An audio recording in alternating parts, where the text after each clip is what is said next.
Ladies and gentlemen, the American Jeering Bulldog Nation, I love breaking news stories. This is a big story out of the city of Monroe.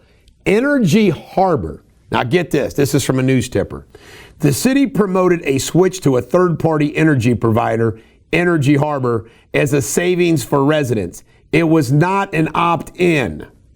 You had to opt out. Residents were mailed info, but frankly, it looked like junk mail. They put it on their Facebook page as well. I did my own research and asked questions on the city's Facebook page.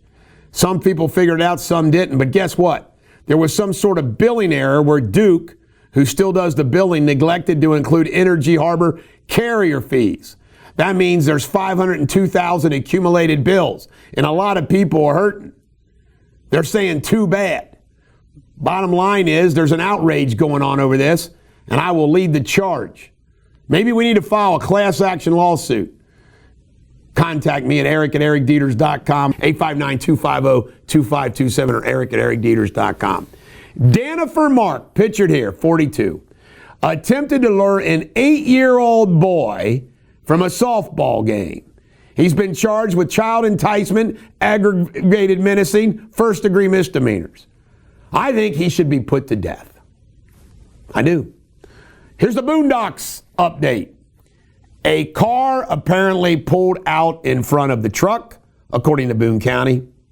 The truck then hit the SUV where the deaths took place, and then he struck the building. So a car is at fault here. And that car, chances are, isn't going to have enough insurance for all these people. Dead at the scene were Ava Mulberry, 91, of Williamstown, and Betty Hillard, 89, of Lexington. I'm assuming the driver was older too. Now, you can't make this up, and this is sad. These elderly people live there all those lives, get to 90 years old, and this is how they go.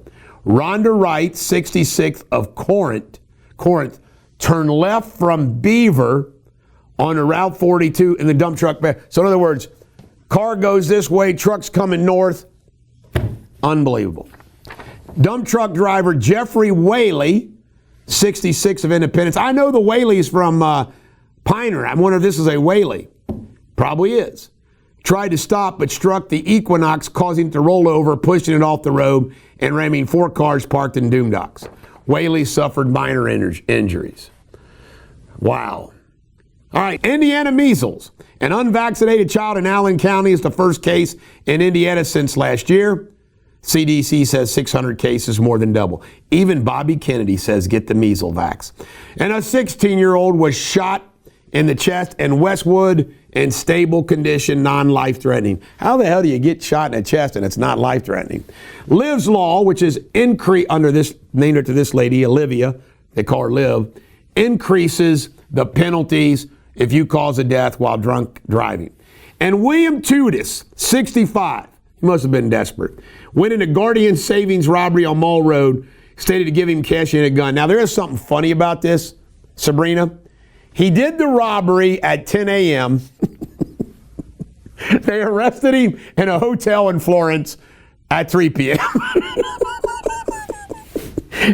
He didn't plan his escape, hiding, and get away very good. I'm laughing. Nobody got hurt.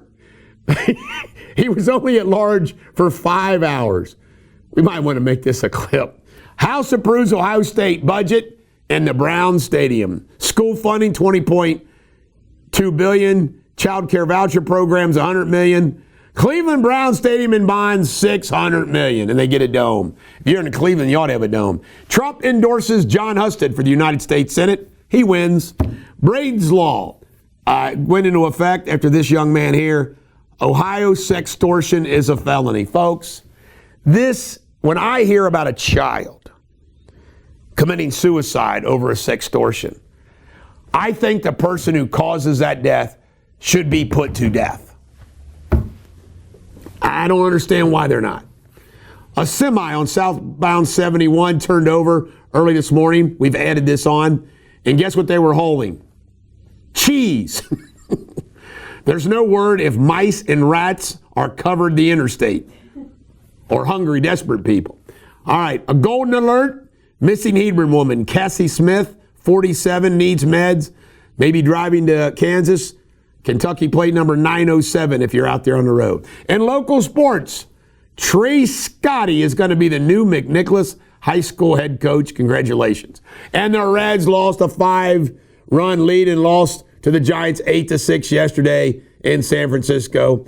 They come home. They're off today. They come home Friday, and they finally play a crappy team, the Pirates.